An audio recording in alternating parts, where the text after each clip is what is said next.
A Dança da Morte. Stephen King. Capítulo 75. Eu quase morri, sabia? Disse Nick. Ele e Tom caminhavam juntos pela calçada vazia. O vento uivava firmemente, um interminável ruído de trem fantasma através do céu negro. Produzia sons surdos e ululantes nos becos. Espíritos, Tom teria dito, se acordado, e sairia correndo. Mas ele não estava acordado. Não exatamente, e Nick estava com ele. Flocos de neve batiam gelados em seus rostos. É mesmo? Perguntou Tom. Minha nossa. Nick riu. Sua voz agora era grave e musical. Uma boa voz. Tom adorava ouvi-lo falar. É claro que sim. Isso merece um grande minha nossa. A gripe não me pegou, mas quase fui levado embora por causa de um arranhãozinho na perna. Veja só isto aqui. Parecendo ignorar o frio, Nick desabotoou a cintura do jeans e puxou as calças para baixo. Tom inclinou-se à frente, curioso, como um garotinho a quem foi oferecido um espetáculo de uma verruga encimada por um pelo, um ferimento ou um machucado interessantes. Ao longo da perna de Nick havia uma feia cicatriz, parecendo ainda recente. Começava logo abaixo da virilha, na parte interna da coxa, e serpenteava passando do joelho à canela, onde finalmente acabava. E isso quase matou você? Nick puxou as calças para cima e tornou a abotoar a cintura. Não foi um corte profundo, mas infeccionou. Infecção significa que germes ruins penetram na ferida. Infecção é a coisa mais perigosa que existe, Tom. Foi ela que fez a supergripe matar tanta gente. É a infecção que leva as pessoas a querer produzir o germe, antes de mais nada. Uma infecção da mente. Infecção, sussurrou Tom fascinado. Haviam recomeçado a andar, quase como se flutuassem ao longo da calçada. Tom, Stu está com uma infecção agora. Não fale assim, Nick. Você está deixando Tom Cullen assustado. Minha nossa, está mesmo. Sei que estou, Tom, e sinto muito. Mas você precisa saber. Stu tem uma pneumonia nos 2 pulmões. Dormiu ao relento por quase 2 semanas.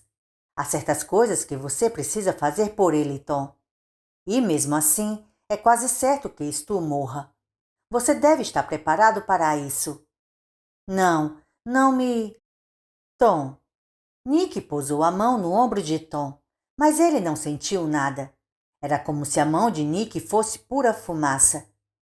Se ele morrer, você e Kojak precisam seguir em frente.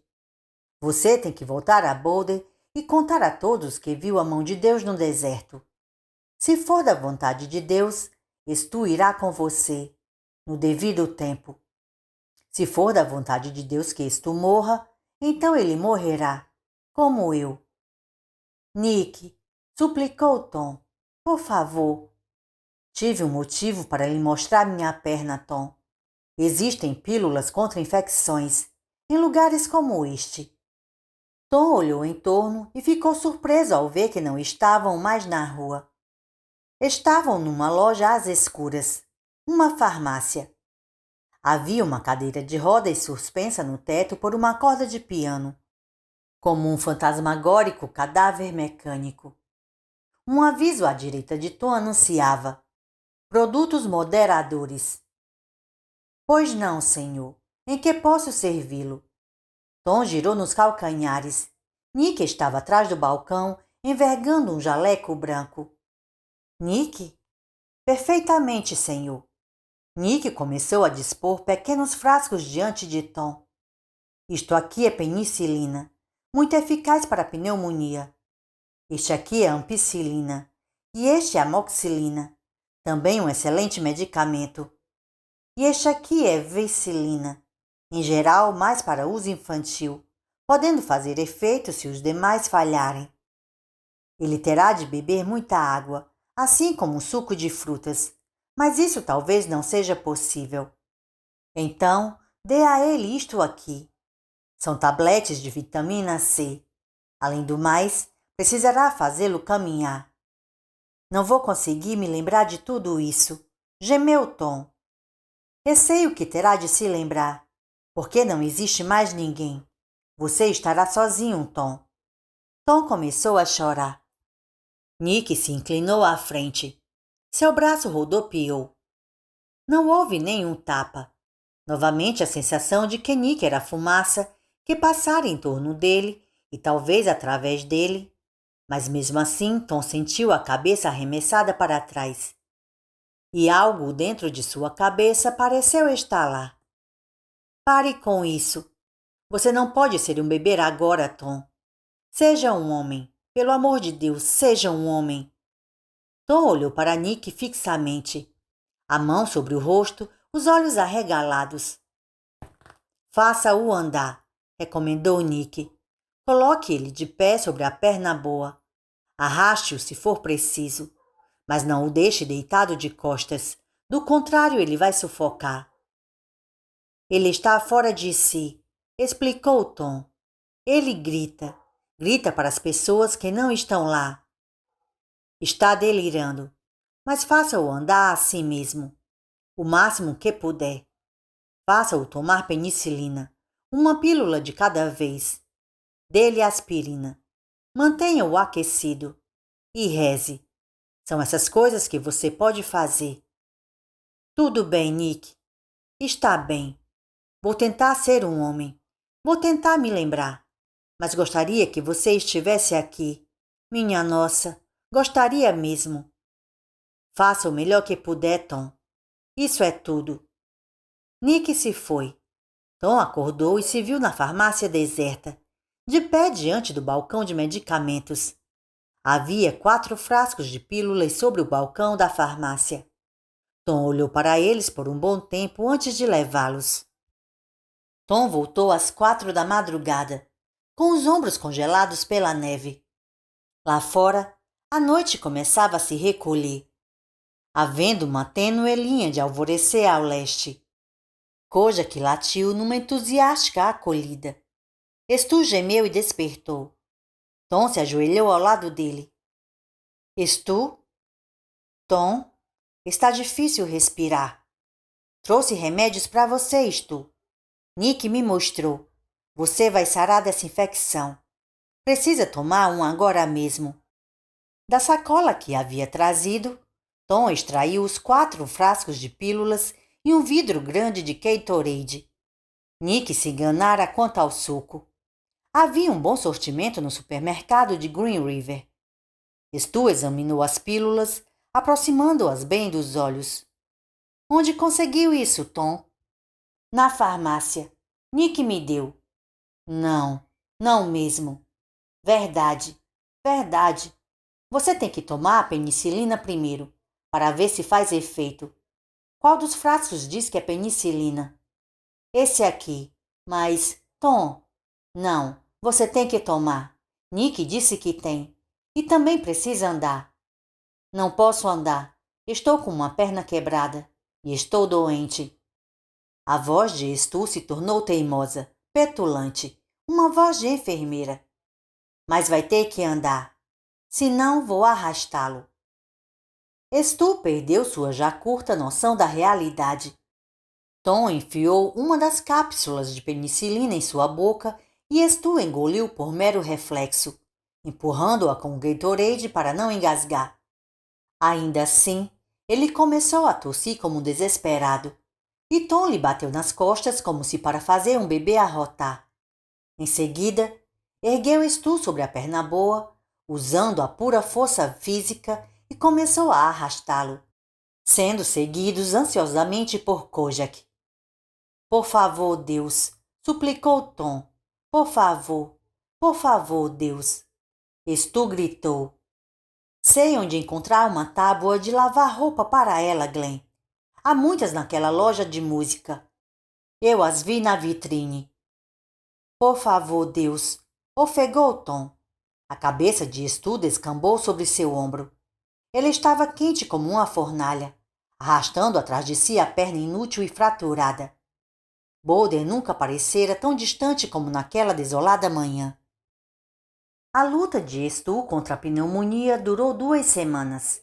Ele bebeu litros de Gatorade, V8, suco de uva Welch e várias marcas de suco de laranja. Raramente sabia o que estava bebendo. Sua urina era espessa e ácida.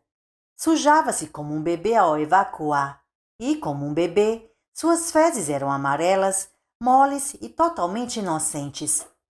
Tom o mantinha limpo. Tom o arrastava em torno do saguão do Utah Hotel e ficava vigiando à noite, querendo ver quando ele acordaria. Não porque Stu delirasse no sono, mas porque sua penosa respiração finalmente se aquietara. A penicilina provocou uma feia e vermelha urticária após 2 dias de uso, de maneira que Tom passou para a ampicilina. A 7 de outubro, Tom acordou pela manhã e encontrou Stu dormindo mais pesado do que nunca. Tinha o corpo todo banhado de suor, porém a testa estava fresca. A febre se fora durante a noite. Nos 2 dias seguintes, Stu mal fez outra coisa além de dormir. Tom precisava se esforçar para acordá-lo, a fim de tomar as pílulas e os cubos de açúcar, apanhados no restaurante anexo ao Utah Hotel. Houve uma recaída em 11 de outubro, e Tom ficou terrivelmente assustado, imaginando que fosse o fim. No entanto, a febre não subiu tanto. A respiração não ficou tão difícil e trabalhosa como nas aterradoras primeiras horas dos dias 5 e 6. Em 13 de outubro, Tom acordou de um cochilo em uma das poltronas do saguão para encontrar Stu sentado e olhando em torno. Tom, sussurrou ele. Estou vivo. Sim, disse Tom alegremente. Minha nossa, está mesmo. Estou com fome. Poderia arranjar alguma sopa, Tom? Talvez com talharim? Por volta do dia 18, suas forças retornaram em parte. Ele já era capaz de andar pelo saguão em 5 minutos de cada vez, apanhando-se nas muletas que Tom lhe trouxera da farmácia. Havia uma intensa e enlouquecedora comichão na perna fraturada quando os ossos começaram a se consolidar. Em 20 de outubro, ele saiu pela primeira vez, agasalhado em roupas de baixo térmicas e em um grosso casaco de pele de ovelha. O dia estava quente e ensolarado, porém com um subtom de friagem. Em Boulder, ainda deveria estar em meados de outono, com a folhagem das faias ficando douradas, mas ali o inverno estava tão próximo que quase podia ser tocado. Ele podia ver pequenos trechos de neve congelada e granulada em áreas sombreadas onde o sol nunca tocava. Não sei, Tom, disse ele. Acho que poderíamos chegar à Grand Junction, mas depois disso simplesmente não sei. Vai haver um bocado de neve nas montanhas. De qualquer modo, eu não ousaria sair daqui por algum tempo. Preciso recuperar as energias. Quanto tempo acha que suas energias demoram para voltar, Stu? Não sei, Tom. Só nos resta esperar para ver.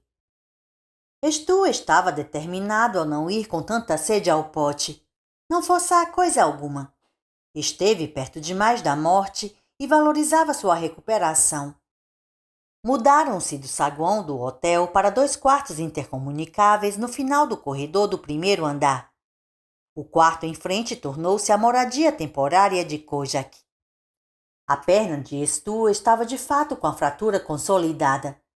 Porém, devido à imobilização incorreta, nunca mais voltaria a ser reta. A não ser que George Richardson tornasse a quebrá-la e a engessasse corretamente. Quando se livrasse das muletas, seria um homem manco. Não obstante, dedicou-se a exercitar a perna, tentando recuperar o tônus muscular. Devolver à perna uns 75% de eficiência seria um longo processo. Mas até onde podia dizer, Stu teria um longo inverno pela frente. A 28 de outubro, Green River estava com 10 centímetros de neve. Se não partirmos logo, comentou ele para Tom, enquanto contemplava a neve. Passaremos todo o maldito inverno no Utah Hotel. No dia seguinte, levaram Plymouth até o posto de gasolina nas cercanias da cidade. Parando frequentemente para descansar e usando Tom no serviço mais pesado, trocaram os 2 pneus carecas traseiros por 2 pneus com rebites, próprios para a neve. Stu pensou em arranjar um veículo com tração nas 4 rodas, mas finalmente decidiu, de modo inteiramente irracional, que deveria continuar com aquele que lhes dera a sorte. Tom encerrou a operação colocando 4 sacos de 25 quilos de areia no porta-malas do Plymouth. Partiram de Green River no Halloween e seguiram rumo leste. Chegaram a Grand Junction ao meio-dia de 2 de novembro e, conforme verificaram, não tendo muito mais que 3 horas de claridade. O céu se tornara cinza chumbo durante toda a manhã, e quando desembocaram na rua principal, os primeiros flocos de neve começaram a patinar sobre o capô do Plymouth. Tinham encontrado breves nevascas meia dúzia de vezes durante a viagem, porém essa de agora prometia ser séria. Escolha o lugar, disse Stu. Talvez fiquemos aqui por algum tempo. Tom apontou. Lá, o motel com aquela estrela. O motel com a estrela era o Holiday Inn de Grand Junction. Abaixo do letreiro e da convidativa estrela havia uma enorme marquise, na qual estava escrito em grandes letras vermelhas: Em-vindo ao verão 1990 de Grand Junction, 12 de junho, 4 de julho. Ok, disse Stu. Vai ser o Holiday Inn.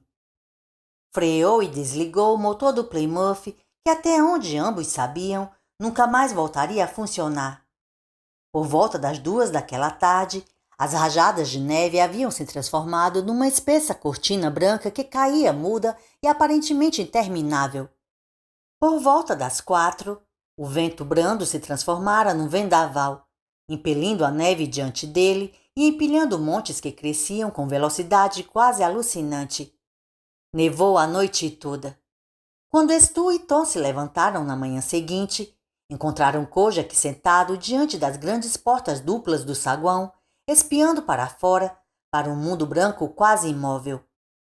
A única coisa que se movia era um gaio pavoneando-se ao redor do que restava do toldo de verão de uma loja no outro lado da rua. Caramba! Sussurrou Tom. Estamos presos pela neve, não estamos, Stu? Stu confirmou. Como vamos voltar para Boulder desse jeito? Teremos de esperar pela primavera, disse Stu. Tanto tempo? Tom parecia decepcionado, e Stu passou os braços em volta dos ombros do homem-menino. O tempo vai passar, disse, mas mesmo então não tinha certeza de que seriam capazes de esperar tanto tempo. Stu ficara gemendo e arfando na escuridão por algum tempo. Por fim, deu um grito alto o suficiente para acordá-lo e saiu do sonho para o seu quarto no motel Holiday Inn, apoiado nos cotovelos, fitando nada com olhos arregalados. Soltou um suspiro longo e irritante e procurou pelo lampião Coleman na mesinha de cabeceira. Apertara o interruptor 2 vezes antes de voltar à realidade. Engraçado, como era difícil acreditar que a eletricidade tivesse acabado. Ele encontrou o lampião Coleman no chão e o acendeu. Quando então funcionou, usou o urinol. Depois sentou-se na cadeira junto à escrivaninha. Consultou o relógio e viu que eram 3h15 da madrugada. O sonho de novo. O sonho com Franny. O pesadelo. Era sempre a mesma coisa. Franny nas dores do parto, o rosto banhado de suor. Richardson postado entre as pernas dela, tendo Laurie Constable a um lado, ajudando. Os pés de Franny estavam elevados, firmados em estribos de aço inoxidável. Força, Franny, empurre, está indo muito bem. Entretanto, quando fitava os olhos sombrios de George, acima de sua máscara, Stu percebia que Franny não estava nada bem. Alguma coisa estava errada. Laurie lhe passava uma compressa pelo rosto suado e afastava os cabelos da testa dela. Não há passagem. Quem tinha dito isto? Era uma voz sinistra, grave e monótona, como um disco tocado fora de sua rotação. Não há passagem. A voz de George. É melhor você chamar Dick. Diga a ele que talvez tenhamos de... A voz de Lowry. Doutor, ela está perdendo muito sangue. Stu acendeu um cigarro. Estava terrivelmente mofado, porém qualquer coisa servia de consolo após este sonho. É um sonho causado pela ansiedade, nada mais. Você está com essa típica ideia machista de que nada corre bem sem a sua presença. Ora, Stuart, ela está bem. Nem todo sonho vira realidade. Porém, um punhado deles correspondera à realidade no último semestre. Não conseguia descartar aquela impressão de que o futuro lhe era revelado nesse sonho recorrente do parto de Franny. Apagou o cigarro tragado pela metade e olhou inexpressivo para o brilho constante do lampião. Estavam em 29 de novembro e fazia quase 4 semanas que haviam se abrigado no Holiday Inn de Grand Junction. O tempo passara devagar, mas eles conseguiram se manter distraídos com aquela cidade inteira para pilhar, carregando bugigangas que os divertiam e entretinham.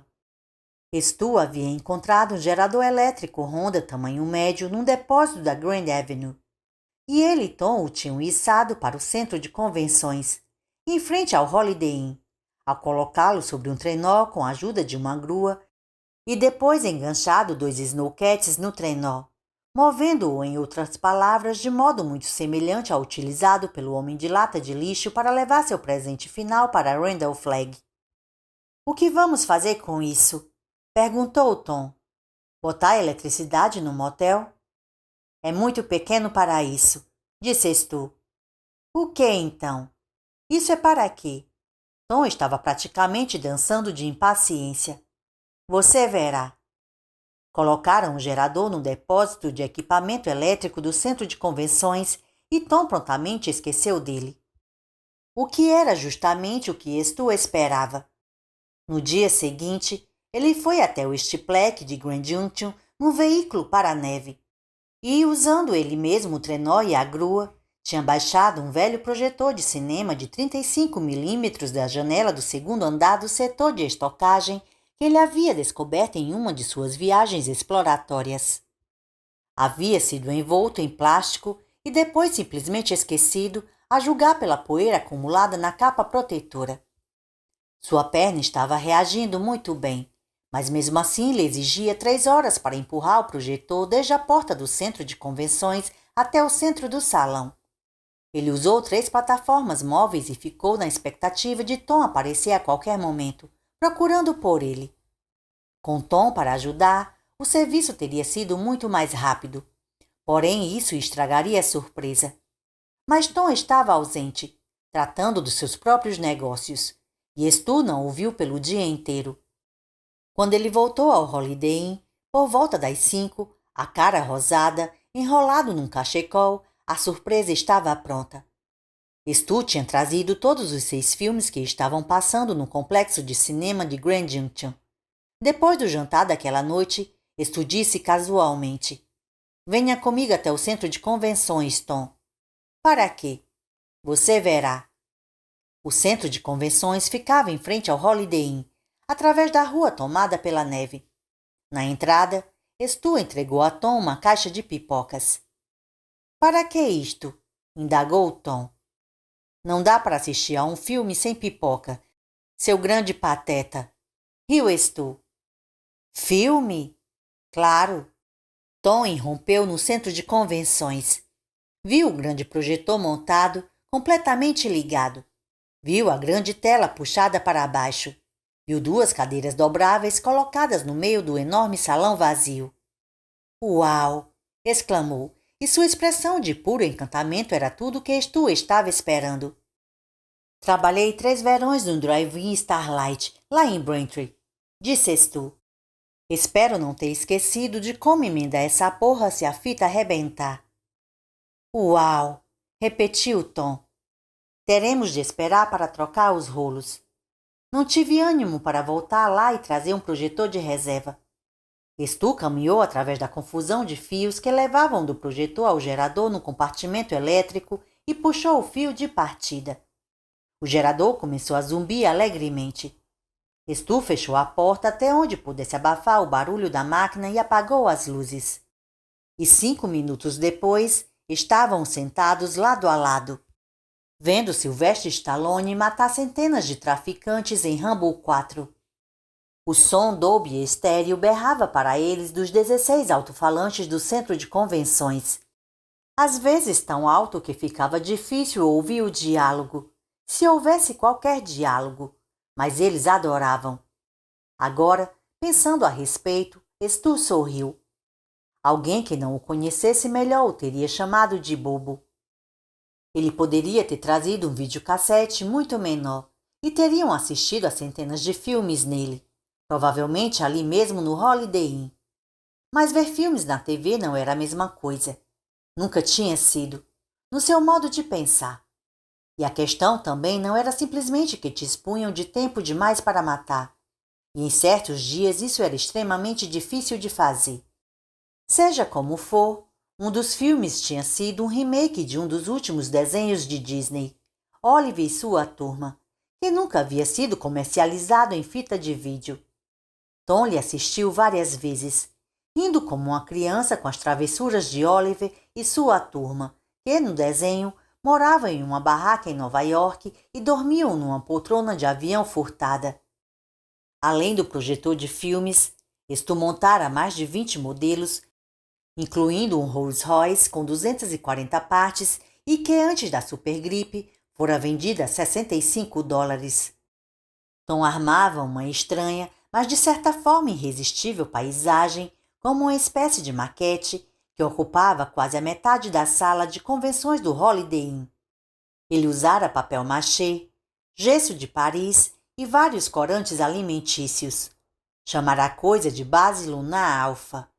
Sim, tinha se mantido ocupado, mas... O que você está pensando é loucura. Stu flexionou a perna. Estava em melhor estado do que jamais havia esperado. Parcialmente graças à aparelhagem para exercícios e levantamento de peso do Holiday Inn. Ainda havia considerável rigidez e certa dor, porém era capaz de manquejar sem muletas. Poderiam ir devagar, e pouco a pouco. Tinha quase certeza de que poderia ensinar Tom a manejar uma das motoneves que quase todos os habitantes locais guardavam no fundo das garagens. Percorrer 130 quilômetros diários, levar tendas individuais, grandes sacos de dormir, uma profusão daqueles concentrados desidratados. Tudo bem. E quando a avalanche despencar no Veio Pass? Você e Tom acenam para ela com uma embalagem de cenouras desidratadas, dizendo a ela para dar o fora. É loucura. Ainda assim, ele amassou o cigarro no cinzeiro e apagou o lampião. Apesar disso, levou muito tempo para pegar no sono. Durante o café da manhã, ele perguntou: Tom, você tem muita vontade de voltar a Boulder? E ver Fran, Dick, Sandy? Minha nossa! O que mais quero na vida é voltar para Boulder, Stu. Não está achando que deram minha casinha para outra pessoa, não é? Não, tenho certeza de que não fizeram isso. O que quero dizer é o seguinte: será que vale a pena a gente correr o risco? Tom olhou para ele intrigado. Stu já ia tentar outra explicação melhor quando Tom exclamou: Minha nossa, tudo é um risco, não é? A decisão foi tomada simplesmente assim. Partiram de Grand Junction no último dia de novembro. Não houve necessidade de ensinar a Tom os rudimentos de uma motoneve. Stu encontrou uma máquina monstruosa em uma agência de departamento rodoviário do Colorado, a menos de 2 quilômetros do Holiday Inn. O motor era de tamanho exagerado. Havia carenagem para quebrar o pior vento e, mais importante de tudo, havia sido modificado para incluir um grande compartimento aberto para a carga.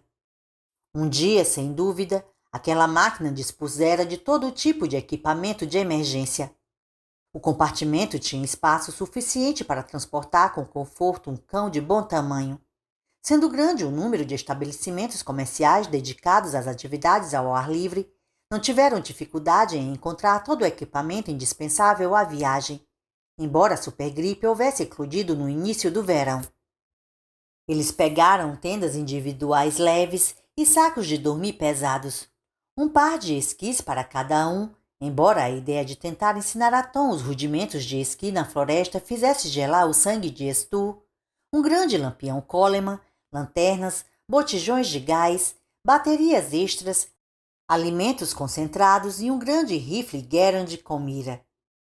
Por volta das 2 da tarde daquele primeiro dia, Stu viu que eram infundados os seus temores de ficar bloqueado pela neve em algum lugar ou morrer de inanição. As florestas e bosques pululavam de caça. Jamais vira nada semelhante em sua vida. Mais tarde, ainda nesse dia, abateu um cervo.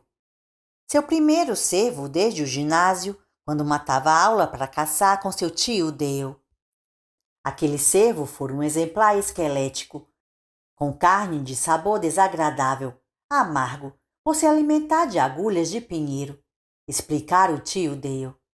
O de agora era um macho adulto, em ótimo estado, pesado, de peito largo. Afinal, pensou Stu enquanto o estripava com uma enorme faca apanhada de uma loja de artigos esportivos de Grand Junction. O inverno mal começara. A natureza possuía seus próprios métodos para lidar com o excesso populacional. Tom acendeu uma fogueira enquanto Stu esquartejava o cervo o melhor que podia, deixando as mangas de seu grosso capote coladas e salpicadas de sangue. Quando terminou com o cervo, já escurecera. 3 horas antes, e sua perna latejava tanto que parecia estar cantando a Ave Maria. O cervo caçado com o tio Dale tinha sido entregue a um velho chamado Choi, que morava em uma cabana bem perto dos limites da cidade de Braintree. Choi esfolara e estripara o cervo por $3 e mais 5 quilos de carne do animal. Eu bem que gostaria que o velho Choi estivesse aqui esta noite, disse ele com um suspiro. Quem? Indagou Tom, meio cochilando. Ninguém, Tom. Estou falando sozinho. Como se esperava, a carne era de primeira, macia e saborosa. Após se fartarem de comer, Stu cozinhou cerca de mais 20 quilos de carne que, na manhã seguinte, foram guardados em um dos compartimentos menores para estocagem da motoneve do Departamento de Estradas de Rodagem. Naquele primeiro dia de viagem, fizeram apenas 26 quilômetros. Naquela noite, o sonho mudou. Ele estava de novo na sala de parto. Havia sangue por toda a parte. As mangas da bata branca que usava estavam duras e ensanguentadas. O lençol que cobria Fran estava encharcado, e ela continuava a berrar. Está vindo, ofegou George. É hora de ele chegar finalmente, Franny. O bebê está querendo nascer, então empurre, empurre. E ele veio. Veio em um jato final de sangue.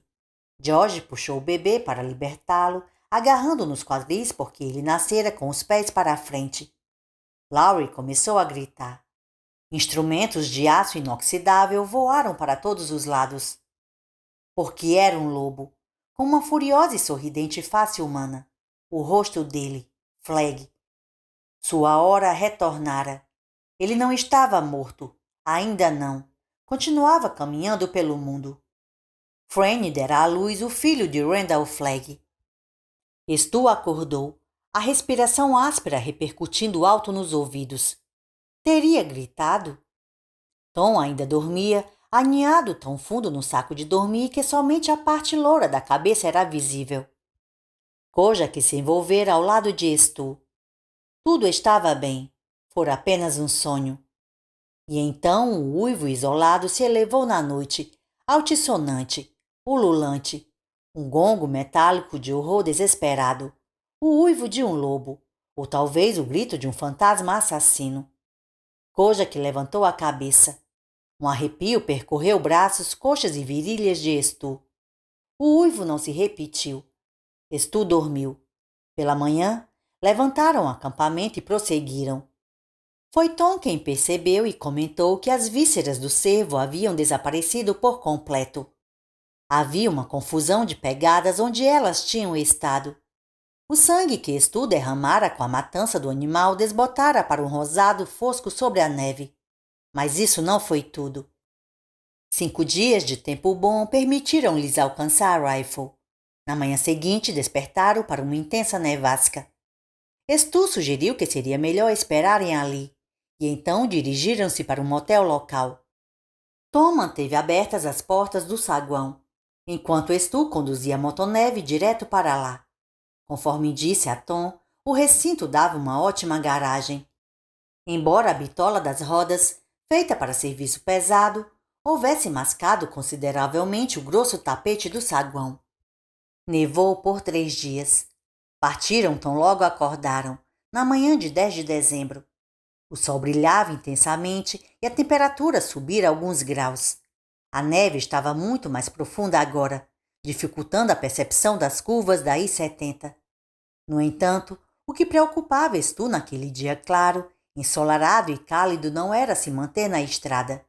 No fim da tarde, enquanto as sombras azuladas começavam a se alongar, ele reduziu a velocidade, desligou o motor e virou a cabeça. Seu corpo inteiro parecendo escutar. O que é, Stu? O que é? Então Tom ouviu também. Um estrondo surdo à esquerda deles e à frente, mais acima. O som se intensificou até um profundo rugido e depois se extinguiu. A tarde se aquietou de novo. Stu? Perguntou Tom ansioso. Não se preocupe, disse Stu e pensou. Eu me preocuparei o suficiente por nós dois. As temperaturas elevadas se mantiveram. Por volta de 13 de dezembro estavam perto de Shoshone e ainda subindo rumo ao topo das Rochosas. Para eles, o ponto mais alto que alcançariam antes de recomeçarem a descer para Loveland Pass.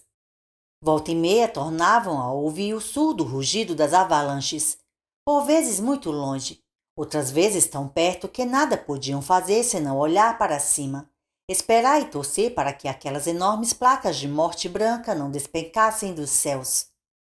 No dia 12, uma avalanche cobrira um lugar que haviam deixado apenas meia hora antes, sepultando as marcas da motoneve sob toneladas de neve compacta.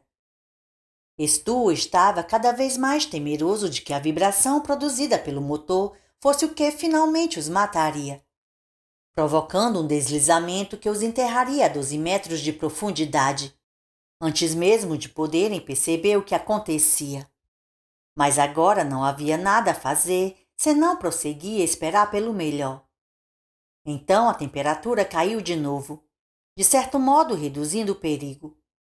Houve outra tempestade e ficaram retidos por 2 dias. Abriram caminho e continuaram, e à noite os lobos uivavam. Os uivos às vezes pareciam bem distantes, outras vezes tão próximos como se os lobos estivessem ao lado das tendas, fazendo Kojak se levantar e rosnar surdamente no peito, tão retesado quanto uma mola de aço. Porém, as temperaturas continuaram baixas e a frequência das avalanches diminuiu, embora ocorresse outra que não os atingiu por pouco no dia 18. Em 22 de dezembro, nos arredores da cidade de Avon, Stu conduziu a motoneve até o terrapleno da rodovia. Logo eles estavam fazendo uma velocidade constante e segura de 15 km por hora, expelindo nuvens de neve atrás deles. Tom acabara de apontar para a pequena cidade abaixo, silenciosa como a imagem de um estereoscópio dos anos 1980, com seu único campanário de igreja branco e os imperturbáveis flocos de neve subindo pelos beirais das casas. No momento seguinte, a capota da motoneve começou a oscilar para a frente. Que porra! Começou a falar Stu, e esse foi todo o tempo que teve. O veículo pendeu mais à frente. Stu reduziu a velocidade, porém era tarde demais. Houve uma peculiar sensação de ausência de peso. A sensação que se tem quando alguém acaba de saltar do trampolim e o empuxo da gravidade simplesmente se adequa à força do seu impulso para cima. Eles foram expelidos da máquina de pernas para o ar. Stu perdeu Tom e Kojak de vista. Neve gelada se acumulou no nariz. Quando abriu a boca para gritar, a neve desceu pela garganta. Desceu pelas costas do casaco, rolando, caindo e finalmente vindo a pousar numa profunda coxa de neve. Buscou seu caminho como um nadador, ofegando fogo quente. Sua garganta fora queimada pela neve. Tom! Gritou pisoteando a neve. Por mais estranho que parecesse, do seu ângulo de visão pôde ver com muita clareza o terrapleno da rodovia e o local de onde tinham sido expelidos, provocando sua própria pequena avalanche enquanto caíam. A traseira do veículo projetava-se da neve cerca de 15 metros mais baixo da encosta íngreme. Parecia uma boia cor de laranja. Era estranho como a fantasia da água persistia.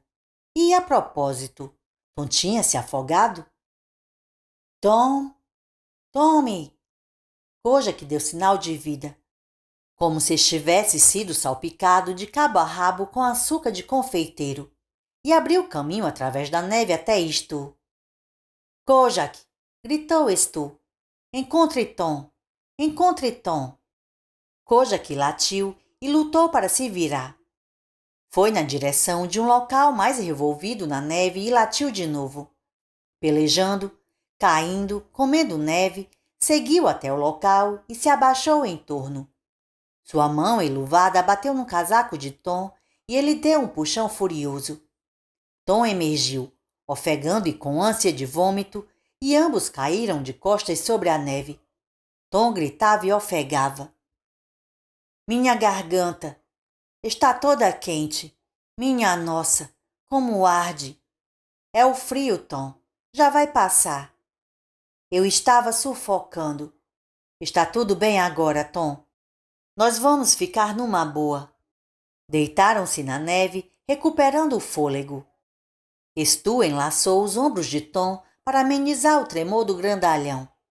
A uma certa distância, ganhando volume e depois diminuindo, estava o som frio e retumbante de mais uma avalanche. Levou o resto do dia para alcançar os 3/4 de quilômetro entre o local do acidente e a cidade de Avon.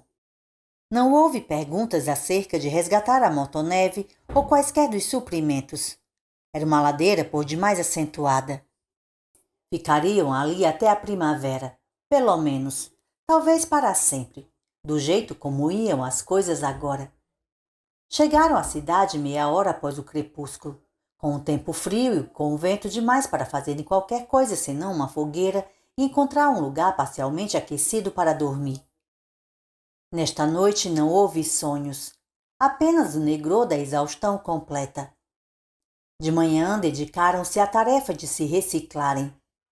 No povoado de Avon as coisas seriam mais difíceis do que em Grand Junction. Mais uma vez, Stu pensou em parar e hibernar ali. Se ele dissesse que era a coisa certa a fazer, Tom não o questionaria. Já tinham tido uma lição explícita do que acontecia a quem estabelecia sua sorte de um dia para o outro. Mas, por fim, ele repeliu a ideia. O bebê estava previsto para início de janeiro.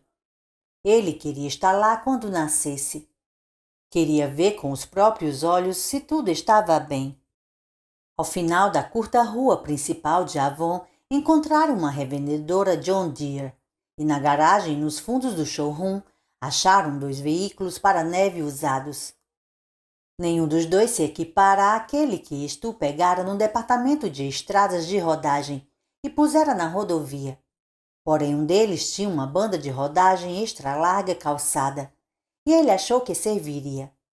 Não encontraram alimentos concentrados e tiveram de se contentar com enlatados.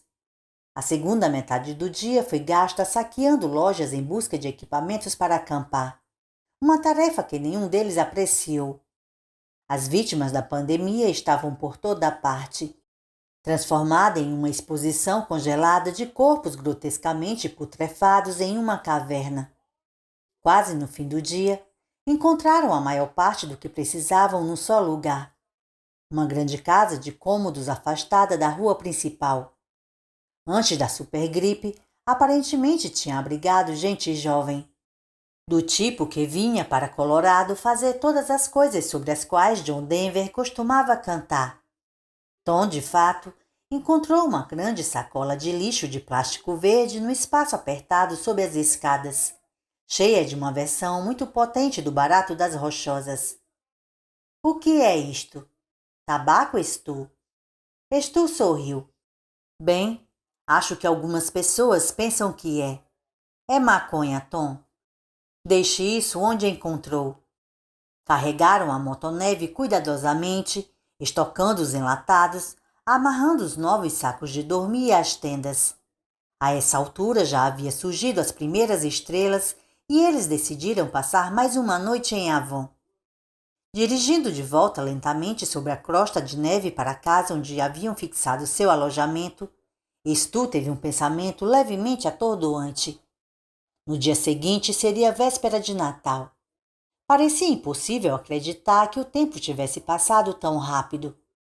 Mas a prova o fitava do calendário de seu relógio de pulso. Tinham deixado Grand Junction 3 semanas antes. Quando chegaram a casa, Stu disse: Você e Kojak vão entrar e acender a lareira. Preciso dar uma pequena circulada por aí. O que é, Stu?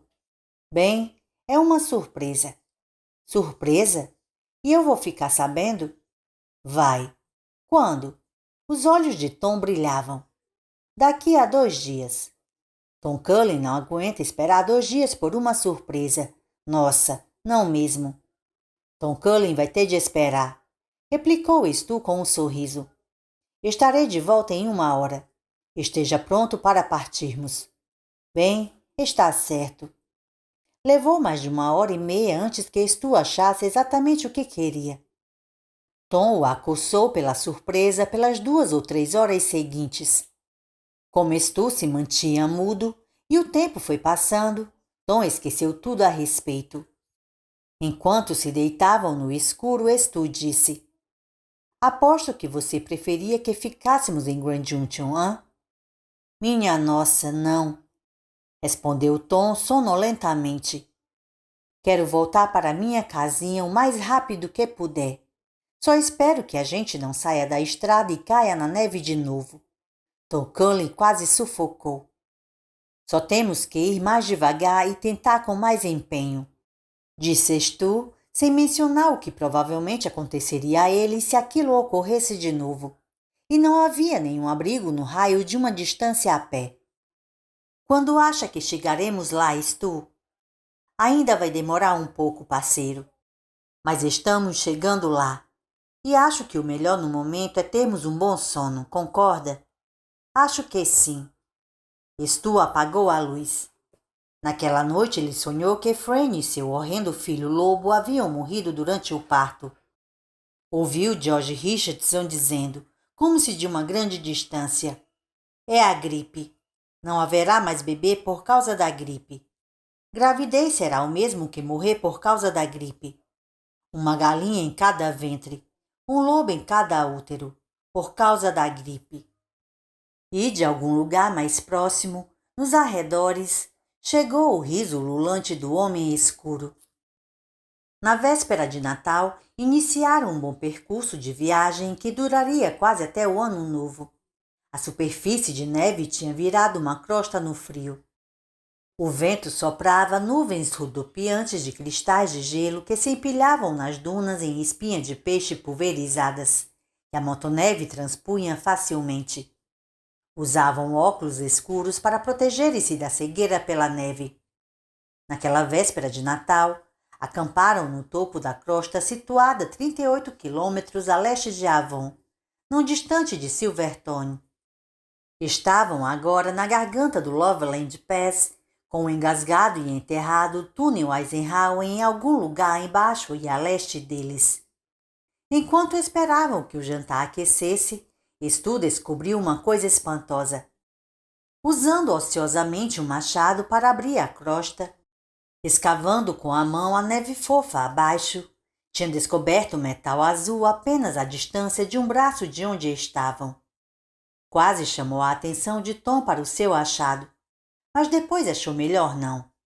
A ideia de que estavam sentados a menos de 60 centímetros acima de um engarrafamento, a menos de 60 centímetros acima de só Deus sabia quantos cadáveres, era um tanto inquietante. Quando Tom acordou, falando 15 minutos para as 7 da manhã do dia 25, ele encontrou Stu já de pé e preparando o café da manhã, o que era algo incomum. Em geral, Tom se levantara antes dele.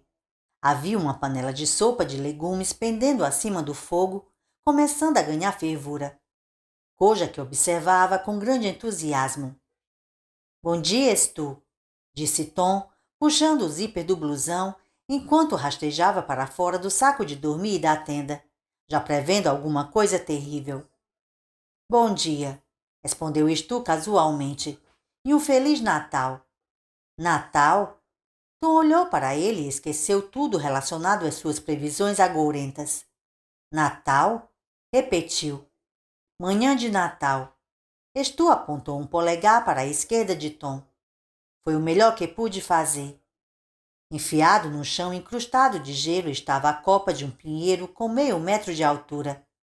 Havia sido enfeitado com guirlandas prateadas que Stu encontrara nos fundos de uma loja de miudezas. Uma árvore, sussurrou Tom enlevado. E presentes. São presentes, não são, Stu? Havia 3 embrulhos na neve, debaixo da árvore, todos feitos com papel de seda azul claro e adornados com sininhos de prata para decoração em casamentos. Não encontrara nenhum papel de presente para o Natal na loja de miudezas, nem mesmo no depósito dos fundos. São presentes, claro, disse Stu, para você, trazidos por Papai Noel, imagino. Tom olhou indignado para Stu. Tom Cullen sabe que Papai Noel não existe. Minha nossa, não. Os presentes são seus. De repente, começou a parecer desolado. E eu nem lhe dei nada. Esqueci. Não sabia que era Natal. Sou um imbecil. Imbecil. Crispou o punho e bateu no meio da testa. Estava à beira das lágrimas. Stu acocorou-se sobre a crosta de gelo ao lado dele. Tom, falou. Você já me deu seu presente de Natal com antecedência. Não, senhor. Não dei. Esqueci. Tom Cullen não passa de um burro. Burro, com todas as letras. Mas você já me deu, sabe disso. O melhor presente de todos. Estou vivo. Teria morrido se não fosse você. Tom o fitou sem entender. Se você não tivesse aparecido naquela ocasião, eu teria morrido junto àquele barranco, a oeste de Green River. E se não fosse você, Tom, eu teria morrido de pneumonia, de gripe ou sei lá o quê, quando ficamos no Utah Hotel. Nem sei como você pegou os remédios certos. Se foi coisa de Nick, de Deus ou apenas a velha e pura sorte. Mas você conseguiu. Não tem que se chamar de burro. Se não fosse por você, eu jamais teria visto este Natal. Eu te devo isso. Ah, mas não é a mesma coisa, disse Tom, mas a si mesmo irradiava felicidade. Claro que é a mesma coisa, replicou Stu sério. Bem, vamos lá, abra os seus presentes. Veja o que ele trouxe para você. Estou certo de ter ouvido o trenó dele no meio da noite. Creio que a gripe não alcançou o Polo Norte. Você ouviu ele? Tom agora o fitava atentamente, tentando descobrir se Stu não o estava enganando. Sim, ouvi alguma coisa. Tom pegou o primeiro embrulho e o abriu cuidadosamente. Era um jogo eletrônico, montado em Lucite. Uma criação recente que havia sido o sonho de todas as crianças no Natal anterior, movida a pilha e com garantia de 2 anos. Os olhos de Tom brilharam quando o viu. Ligue-o, sugeriu Stu. Não, quero ver o que mais eu ganhei. Havia um suéter com a figura de um esquiador sem fôlego, descansando sobre os esquis tortos e apoiando-se nos bastões. Aí diz, eu escalei o Loveland Pass, contou-lhe Stu. Nós ainda não o escalamos, mas estamos chegando lá. Tom prontamente despiu sua parca, vestiu o suéter e depois recolocou a parca. Grande, grande és tu. O último pacote, o menor, continha um simples medalhão de prata em uma fina corrente também de prata. Para Tom parecia o número 8 deitado de lado. Ergueu o medalhão, revelando perplexidade e admiração. O que é isso, Stu? É um símbolo grego. Aprendi o que significava muito tempo atrás, um seriado médico de TV chamado Ben Casey. Quer dizer infinito, Tom. Para sempre. Aproximou-se de Tom e segurou a mão que sustinha o medalhão. Acho que vamos chegar a Boulder, Tommy. Acho que tínhamos de chegar lá desde o princípio. Gostaria que usasse isso, se não se importa. E quando precisar de um favor, quando não souber a quem pedi-lo, olhe para o medalhão e lembre-se de Stu Redman, certo? Infinito, disse Tom, revirando o símbolo na mão. Para sempre. Então, passou o medalhão em torno do pescoço. Lembrarei disso, falou. Tom Cully se lembrará disso. Merda, quase esqueci. Stu foi até sua tenda e de lá retirou outro embrulho. Feliz Natal também para você, Kojak. Só me deixa abri-lo para você. Abriu o embrulho e exibiu uma caixa de biscoitos para cães. Espalhou um punhado sobre a neve. Kojak devorou tudo no ato e depois retornou a Stu, sacudindo o rabo como se quisesse mais. Mais tarde, disse Stu, guardando a caixa. Tenha boas maneiras em tudo que você fizer, meu velho. Como diria um velho careca. Ele ouviu sua voz ficando rouca e sentiu as lágrimas aflorando. De súbito, havia perdido Glenn, perdido Larry, perdido Ralph, com seu chapéu de aba caída. De repente tinha perdido todos eles. Sentia uma falta terrível de todos que se foram. Mãe Abigail dissera que iriam champinhar em sangue antes que tudo acabasse, e estava certa. No seu coração, Stu Redman a amaldiçoava e a abençoava ao mesmo tempo. Stu, você está bem? Sim, Tommy, estou ótimo. De súbito, ele abraçou Tom com força, e este retribuiu. Feliz Natal, garotão. Tom perguntou hesitante. Posso cantar uma música de Natal antes de irmos? Claro, se você quiser. Stu preparou-se para ouvir Jingle Bells ou Trusty Snowman, entoadas na voz desafinada e monocórdia de uma criança. No entanto, o que ouviu foi um trecho de The First Noel, cantada em voz de tenor surpreendentemente agradável. O primeiro Natal. A voz de Tom se deixou levar através das vastidões brancas, ecoando e retornando com suave doçura. Contaram os anjos. Foi para alguns pobres pastores que estavam nos campos, guardando seus rebanhos, em uma noite tão fria de inverno. Stu juntou-se a Tom no estribilho. Sua voz não era tão boa quanto a de Tom, mas elas se fundiram bem, para o gosto de ambos. Então, o velho e harmonioso hino pairou nos ares, indo e vindo, no profundo silêncio de catedral daquela manhã natalina. Natal, Natal, Natal. Cristo nasceu em Israel. Enquanto suas vozes se extinguiam na distância, Tom disse um tanto sem jeito. É a única parte que consigo lembrar. Foi ótimo, disse Stu. As lágrimas ameaçavam aflorar de novo. Se as deixasse escorrer, isso incomodaria a Tom. A custo, conseguiu contê-las. Precisamos ir andando, para aproveitar o que resta da luz do dia. Claro, Tom olhou para Stu, que recolhia sua tenda. Foi o melhor Natal que tive, Stu. Fico contente, Tommy. Pouco depois, estavam viajando novamente, seguindo para leste e para o alto, sob um radiante e frio sol de Natal. Nessa noite acamparam perto do cume do Loveland Pass, a quase 3.600 metros acima do nível do mar. Dormiram os três numa só tenda. enquanto a temperatura caía para 27 graus negativos. O vento açoitava sem parar, frio como a lâmina de uma afiada faca de cozinha. E nas sombras altas dos rochedos, com a lunática profusão de estrelas do inverno, parecendo próximas o bastante para que pudessem ser tocadas, os lobos uivavam. O mundo se assemelhava a uma cripta gigantesca abaixo deles, tanto a leste quanto a oeste.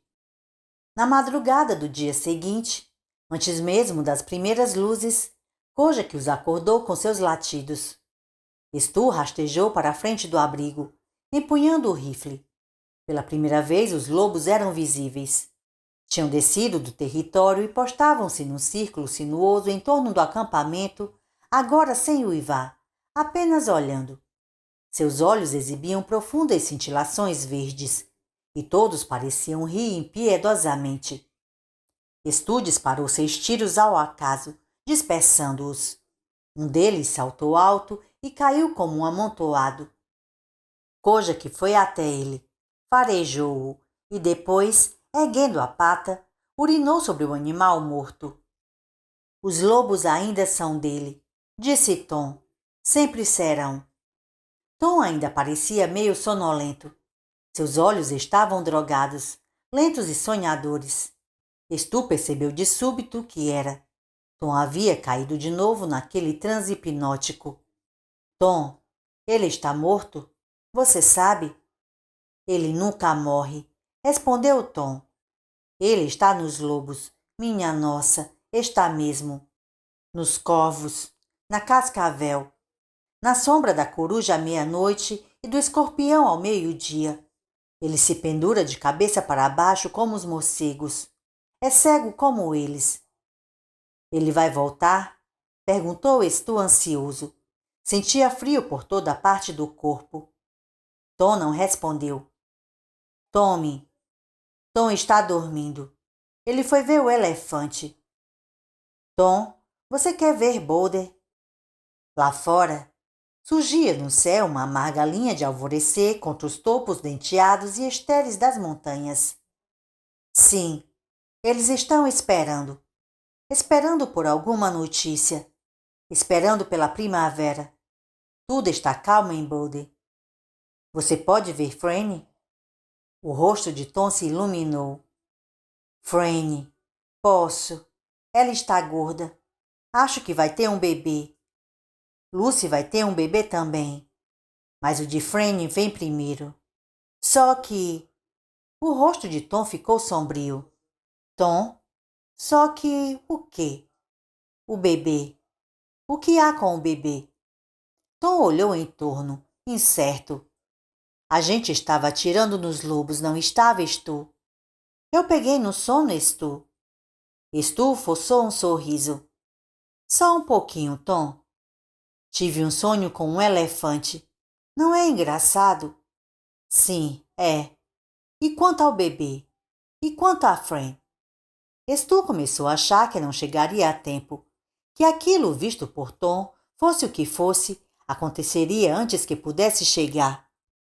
O bom tempo foi interrompido 3 dias antes do ano novo, obrigando-os a uma parada de 2 dias na cidadezinha de Kittredge. Estavam agora tão perto de Boulder que o atraso foi um amargo desapontamento para ambos. Até mesmo Kojak, que parecia agitado e inquieto. Não podemos acelerar, Stu? Perguntou Tom esperançoso. Não sei, disse Stu, mas espero que sim. Se ao menos tivéssemos mais 2 dias de bom tempo, creio que poderíamos. Droga, ele suspirou, depois deu de ombros. Bem, talvez seja apenas lufadas. Mas acabou sendo a pior tempestade do inverno. Nevou por 5 dias, empilhando monturos que em certos lugares chegava a 3 metros ou até mesmo 4 metros de altura. Quando eles se desenterraram no dia 2 de janeiro para ver o sol tão achatado e pequeno como uma moeda de cobre sem brilho, todas as placas indicativas tinham sumido. A maior parte do pequeno centro comercial tinha não só sido enterrada, mas também sepultada.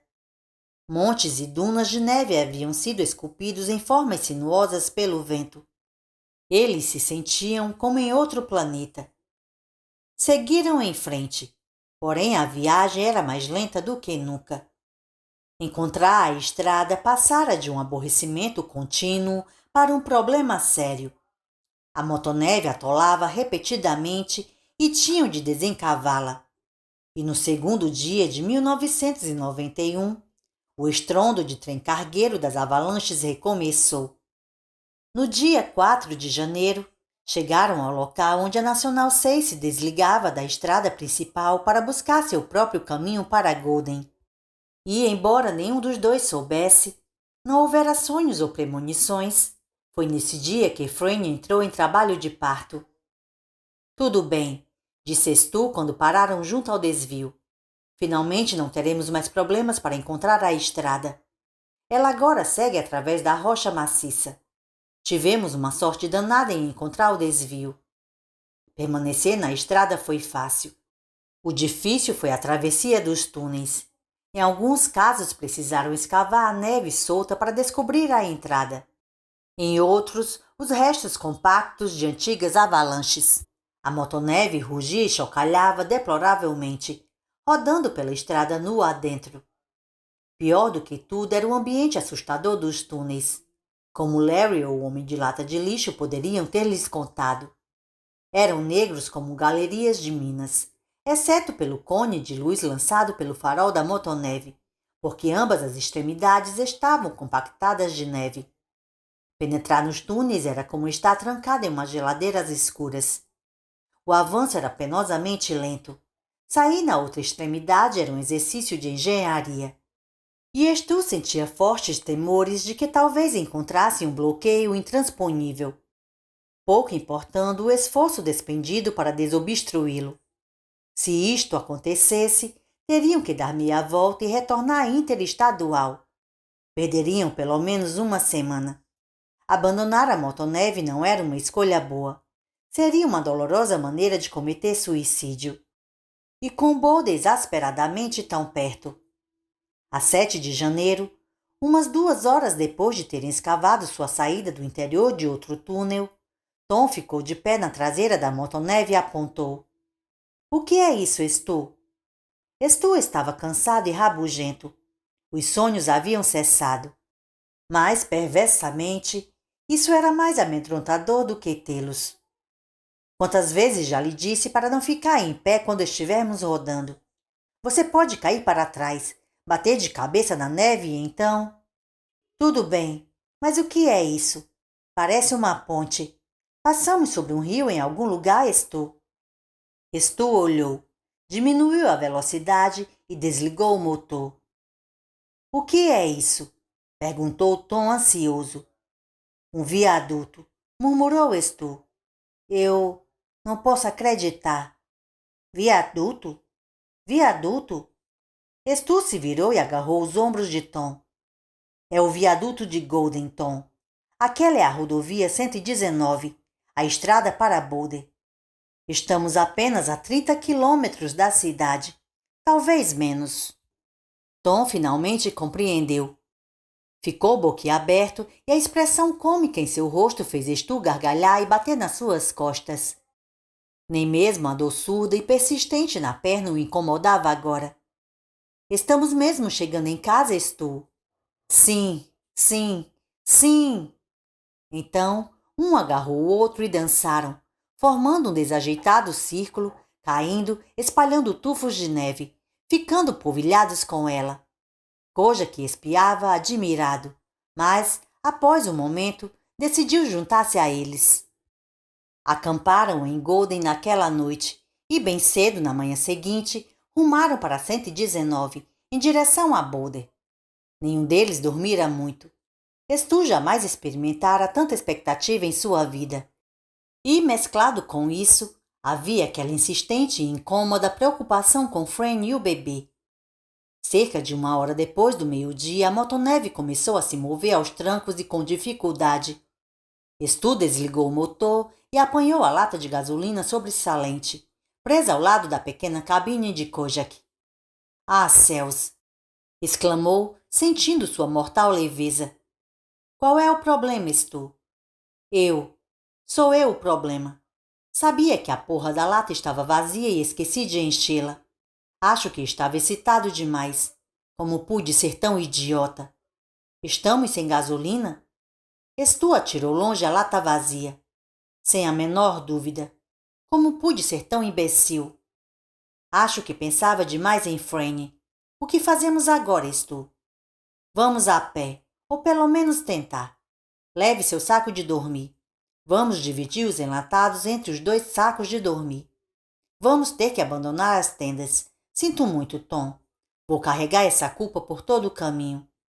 Está tudo bem, Stu. Não conseguiram alcançar Boulder naquele dia. Acamparam quando o crepúsculo chegou, exauridos pela difícil caminhada através da neve, tão fofa que transformara o lento avanço em praticamente um rastejar. Não houve fogueira à noite. Não encontraram lenha e, por outro lado, estavam cansados demais para escavá-lo sobre a neve. Viram-se cercados por altas e ondulantes dunas de neve. Não se via qualquer clarão no horizonte ao norte, mesmo quando escureceu por completo, embora Stu o procurasse ansiosamente. Fizeram uma janta fria e depois Tom se enfiou no seu saco de dormir, pegando instantaneamente no sono sem sequer dizer boa noite. Stu estava fatigado e sua perna machucada doía abominavelmente. Seria muita sorte, pensou, se eu a não tivesse comprometido para sempre. Mas estariam em Boulder no dia seguinte à noite, dormindo em camas de verdade. Isso era uma promessa. Ocorreu-lhe um pensamento inquietante enquanto se enfiava em seu saco de dormir. Chegariam a Boulder e a cidade estaria vazia. Tão vazia quanto em Grand Junction, Avon e Kittredge. Casas abandonadas, lojas desertas, prédios com os tetos arriados ao peso da neve, ruas entulhadas de detritos. Nenhum som além do gotejar da neve dissolvendo-se em um dos degelos periódicos. Ele tinha lido na biblioteca que não era raro a temperatura em Boulder disparar subitamente, chegando aos 23 graus em pleno auge do inverno. Entretanto, todos teriam desaparecido. Como os personagens de um sonho, tão logo acordamos. Por que não existia mais ninguém no mundo senão Stu Redman e Tom Cullen? Era uma ideia louca, mas não conseguia descartá-la. Rastejou para fora do saco de dormir e tornou a olhar para o norte, na esperança de vislumbrar a leve claridade do horizonte, indicando que, naquela direção, não muito distante, existia uma comunidade de pessoas. Sem dúvida, seria capaz de ver alguma coisa. Tentou se lembrar de quantos habitantes teria agora a Zona Franca, segundo a estimativa de Glenn, a época em que a neve bloqueasse as estradas e impedisse as viagens. Não conseguiu lembrar-se do número. 8.000? Tinha sido isso? 8.000 pessoas não era muito. Não passariam de um lampejo, mesmo se toda a energia elétrica estivesse restaurada. Talvez fosse melhor você dormir um pouco e esquecer essas bobagens. Que o amanhã cuide do amanhã. Tornou a deitar e, após alguns momentos de remexidas e viradas, uma brutal exaustão o venceu. Ele dormiu e sonhou que estava em Boulder, uma Boulder em pleno verão, em que todos os gramados estavam amarelados e mortos devido ao calor e à falta de água. O único som era o de uma porta destrancada, oscilando para lá e para cá a brisa leve. Todos haviam partido. Até mesmo Tom fora embora. Franny! Gritou. Porém, a única resposta foi o vento e o som daquela porta que batia sem cessar a leve brisa. Por volta das 2 da tarde seguinte, tinham avançado com esforço apenas poucos quilômetros. Revezavam-se no trabalho de abrir caminho. Stu começava a crer que levariam mais um dia na estrada. Era ele quem atrasava a caminhada. Sua perna começava a inchar. Em breve estarei rastejando, pensou. Tom se incumbira de abrir caminho a maior parte do tempo. Quando pararam para o seu almoço frio de enlatados, ocorreu a Stu que nem mesmo chegara a ver Franny totalmente volumosa em sua gravidez. Talvez ainda tenha uma chance. mas lá no fundo achava que não veria. Convencia-se cada vez mais de que tudo iria acontecer sem sua presença, para o melhor ou para o pior. Agora, uma hora após acabado o almoço, continuava tão entretido com seus pensamentos que quase colidiu com Tom, que havia parado. — Qual é o problema? Perguntou. — A estrada, disse Tom, e Stu se virou para olhar em torno apressadamente. Após uma longa e reflexiva pausa, Stu exclamou: — Raios me partam! Estavam parados no alto de um banco de neve com quase 3 metros de altura. Ali, a neve endurecida era cortada a prumo até a estrada abaixo, e à direita estava uma placa que dizia: Limites da cidade de Boulder. Stu espalhou o resto de biscoitos para cães no topo branco da neve, e Kojak refestelou-se enquanto Stu fumava e Tom olhava para a estrada, que aparecia como uma miragem em meio a quilômetros de neve não sinalizada. — Estamos em Boulder de novo, murmurou Tom suavemente. — Realmente estamos. Limites da cidade. Isso quer dizer Boulder. Minha nossa, é isso mesmo. Stu bateu-lhe no ombro e jogou fora o cigarro. — Vamos, Tom. Vamos levar nossas carcaças maltratadas para a casa. Por volta das 4, recomeçou a nevar. Às 6 estava escuro e o asfalto negro da estrada adquirira um tom esbranquiçado espectral sob os pés deles. Stu agora mancava horrivelmente, quase se arrastando. Tom, a certa altura, lhe perguntou se queria descansar, mas Stu apenas balançou a cabeça. Às 8, a neve se tornara espessa e escorregadia. Uma ou duas vezes perderam o rumo e foram de encontro aos bancos de neve na beira da estrada antes de se reorientarem. Os passos se tornaram ainda mais escorregadios. Tom caiu 2 vezes e depois, por volta de 8h15, Stu caiu sobre a perna ruim. Precisou trincar os dentes para não gemer de dor. Tom correu para ajudá-lo a se levantar. — Estou bem, disse Stu e conseguiu se reerguer. Uns 20 minutos depois, uma voz jovem e nervosa brotou gaguejante da escuridão, fazendo com que parassem no ato. — Quem vem lá? Kojak começou a rosnar. Seu pelo eriçou-se em tufos. Tom ofegou. Então, mal audível em meio ao vento ululante, Stu percebeu o som que fez o terror percorrer suas veias. Um clique de um rifle sendo engatilhado. Sentinelas. Eles postaram sentinelas. Seria irônico empreender toda aquela jornada e ser morto pela bala de uma sentinela nas proximidades do centro comercial de Table Mesa. Randall Flagg acharia muito engraçado. — Stu Redman! Gritou no escuro. — Aqui é Stu Redman! Engoliu em seco e houve um estalido audível em sua garganta. — Quem está aí? Idiota! Não deve ser alguém que conheça. Mas a voz que pairou até ele, saindo da neve, lhe pareceu familiar. — Stu? Stu Redman? — Tom Cullen está comigo. Pelo amor de Deus, não atire na gente. — Não é um truque?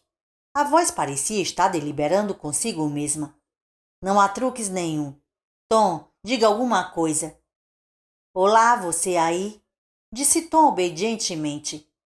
Houve uma pausa. A neve caía e rangia ao redor deles. Então a sentinela, sim, aquela voz era familiar, gritou. Stu, tinha um quadro na parede do velho apartamento. Que quadro era esse? Stu forçou o cérebro freneticamente. O som daquele rifle sendo engatilhado continuava repercutindo, embaralhando tudo. Ele pensou, meu Deus, eu parado aqui em meio à nevasca, tentando lembrar qual era o quadro que havia na parede do apartamento. O velho apartamento, disse ele.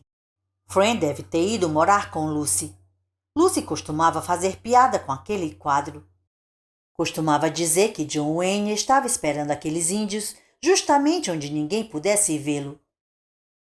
Frederick Hamilton, ele berrou a plena força dos pulmões. O quadro se chama A Trilha da Guerra. Stu, Gritou de volta a sentinela. Uma forma escura se materializou para fora da neve, deslizando e escorregando enquanto corria na direção deles. Mal posso acreditar. Logo estava diante deles, e Stu viu que era Billy Gehringer, aquele que no último verão causara tanta encrenca por dirigir em disparada. Stu, Tom e Kojak, meu Deus! Onde está Glenn Batman e Larry? Onde está Ralph? Stu sacudiu lentamente a cabeça. Não sei. Precisamos sair deste frio, Billy. Estamos congelando. O supermercado fica logo estrada acima. Vou chamar Norman Kellogg, Harry Dumbarton, Dick Ellis. Merda, vou acordar toda a cidade. Esta é grande. Eu não acredito. Billy. Billy virou-se de costas e Stu manquejou até onde estava parado. Billy, Fran ia ter um bebê. Billy ficou ainda mais paralisado e então sussurrou. Ah, merda, esqueci disso. Ela o teve? George Richardson é quem pode lhe dizer isto. Ou Dan Lathrop. É o nosso novo médico. Nós o conseguimos 4 semanas depois de vocês partirem. Era um otorrino, mas é muito bom de... Stu sacudiu Billy bruscamente, tirando de seu balbúcio quase frenético. O que há de errado? Perguntou Tom. Há alguma coisa errada com Franny? Fale comigo, Billy, disse Stu. Por favor. Fran está bem, revelou Billy. Ela vai ficar bem. Foi isso que você ouviu? Não, eu a vi. Eu e Tony Donahue. Fomos visitá-la com algumas flores da estufa. A estufa é projeto de Tony. Ele conseguiu plantar todo tipo de coisa aqui, não só flores. O único motivo por estar ainda internada é que houve necessidade de fazer, como é mesmo que se chama, um parto semano, uma cesariana. É isso aí. Porque o bebê chegou invertido, mas nada de grave. Fomos vê-la 3 dias depois de ter o bebê. Foi no dia 7 de janeiro, há 2 dias. Levamos rosas para ela. Imaginamos que ela podia se animar um pouco porque... O bebê morreu? Perguntou Stu embotadamente. Não morreu, disse Billy, acrescentando depois com grande relutância. Ainda não. Stu de repente se sentiu muito distante dali, correndo pelo vazio. Ouviu risadas e o uivo dos lobos. Billy disse, num ímpeto infeliz. Ele pegou a gripe. Pegou a capitão viajante. As pessoas estão dizendo que será o fim de todos nós. Frânio teve no dia 4. Um menino, com 2,9 quilos. A princípio, tudo estava bem com ele. E acho que todo mundo na Zona Franca se embriagou. Dick Ellis disse que era como comemorar 2 datas cívicas num dia só. E então, no dia 6, ele simplesmente pegou a gripe. Sim, cara, continuou Billy e sua voz começou a ficar trêmula e estridente. Ele pegou a gripe. Ah, merda! Que raio de boas-vindas na sua volta para casa. Lamento muito, Stu. Stu estendeu o braço, encontrou o ombro de Billy e puxou-o para perto. No começo todos diziam que ia melhorar, que talvez fosse uma gripe comum, ou bronquite, ou laringite. Mas os médicos disseram que os bebês recém-nascidos raramente pegam essas coisas. É como uma imunidade natural, por serem tão pequeninos. E tanto George quanto Dan, eles viram tanto da supergripe no ano passado que seria difícil se equivocarem. Stu completou por ele. Isso, sussurrou Billy. Você entendeu. Que parada, sussurrou Stu. Depois, dando as costas a Billy, e começou a manquejar a estrada abaixo. Ei, Stu, aonde vai? Ao hospital, respondeu ele, para ver minha mulher.